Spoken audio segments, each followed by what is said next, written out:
ஆண்டவராகிய இயேசு கிறிஸ்துவின் விலையேறப்பெற்ற பரிசுத்தமுள்ள நாமத்தில் அன்பின் வாழ்த்துக்கள். இந்த காலையில் உங்களை சந்திப்பதில் மகிழ்ச்சி அடைகிறேன். நாடு உங்களுக்கு ஆசீர்வாதமாய் மாறும். நிழல் அல்ல நம்முடைய வாழ்க்கை, நிஜமே நம்முடைய வாழ்க்கை.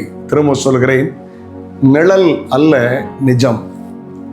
இன்னைக்கு நிழல் வாழ்க்கை நிஜ வாழ்க்கை பாதிக்கிறது. நிறைய பேர் டிவிலே உட்கார்ந்துருப்பாங்க, நிறைய பேர் செல்ஃபோன்லேயே உட்கார்ந்துருப்பாங்க.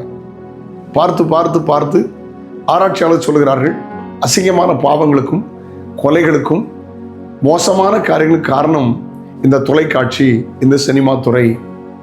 அது இப்படி கேட்கலாம், தொலைக்காட்சியா அல்லது தொல்லைக்காட்சியா? யோசித்து பாருங்கள். கணவனோடு பேச நேரம் இல்லை, மனைவியோடு பேச நேரம் இல்லை, பிள்ளைகளோடு பேச நேரம் இல்லை, உறவுகளோடு பேச நேரம் இல்லை, உறவுகளை ஃபோனில் கூப்பிட்டு பேச நேரம் இல்லை, உறவினர் வீட்டுக்கு போய் சந்தித்து நேரம் செலவழிக்க முடியவில்லை. காரணம், ஏதோ ஒரு இடத்துல நம்ம லாக் ஆகிட்டோம். டாக்டர் சொல்கிறாங்க, அப்படியே டிவியே பார்த்துக்கிட்டு இருந்தால் கொலஸ்ட்ரால் அதிகமாகும், கடைசியில் பல வியாதிகள் வரும். ஏன்னா அவங்க அப்படியே எக்ஸசைஸ் கிடைக்காது, ஆக்ஷன் இல்லாமல் இருப்பதனால பிரச்சனை. அவனுக்கு நிறைய பிள்ளைகள் கண்களில் பிரச்சனை. நிறைய பேர் பிள்ளைகளுக்கு சாப்பாடு போடும்போதே செல்ஃபோனை பார்க்க கொடுக்குறாங்க. அந்த பிள்ளைகள் மூளை வளர்ச்சி குன்றிய பிள்ளைகளை வளர்ந்து வருகிறார்கள். ஒரு தாயார் வீட்டில் செல்ஃபோன் டிவியை பார்த்துட்டு செத்து போயிட்டாங்க. 3 நாள் கழித்து தான் சந்தேகத்தில் வீட்டை உடைச்ச பிறகு அவங்க இறந்து தெரிஞ்சுது. பாருங்கள், ஜபத்துக்கு முக்கியத்துவம் கொடுங்க, வேதவாசு முக்கியத்துவம் கொடுங்க, வீணா தேவையில்லாத காரியத்தை செய்யாதுங்க, உங்கள் வேலைகளை செய்யுங்க, பிரயாணத்தை தொடருங்க. ஏதோ ஒரு நிழல் உங்கள் நிஜ வாழ்க்கையை அழித்து விடக்கூடாது. ஆமென். ஒரு ஸ்போர்ட்ஸ் பார்க்குற தப்பு இல்லை, ஒரு நியூஸ் பார்க்குற தப்பு இல்லை, ஒரு ஆவிக்குரிய செய்தி கேட்பதோ ஆவிக்குரிய நாடகங்களை பார்ப்பதோ தவறல்ல. ஆனால் ஏதோ ஒரு நிழல் உங்கள் நிஜ வாழ்க்கையை அழித்து விடக்கூடாது என்பதை ஞாபகத்தில் வைத்துக் கொள்ளுங்கள்.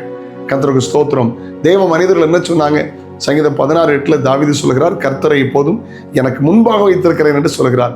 ஒரு வசனம் கூட வாசிக்க கேட்கலாம். சங்கீதம் 101:3. ஆமென்.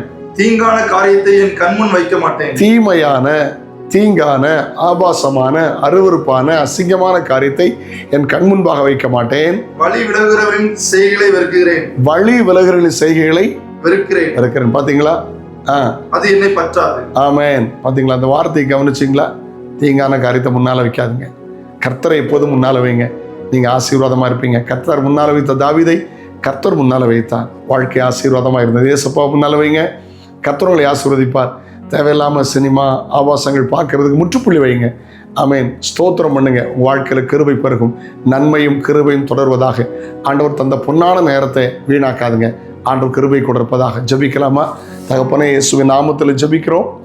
நேரத்தை வீணடிக்காதபடி ஆண்டவரே உமக்கு நன்றி. அது தொலைக்காட்சியாக இருக்கிற வரைக்கும் பரவாயில்ல, தொலைக்காட்சியாக மாறிவிடக்கூடாது. உடைய பிள்ளைகளுக்கு நன்மை கிருபை தொடரட்டும்.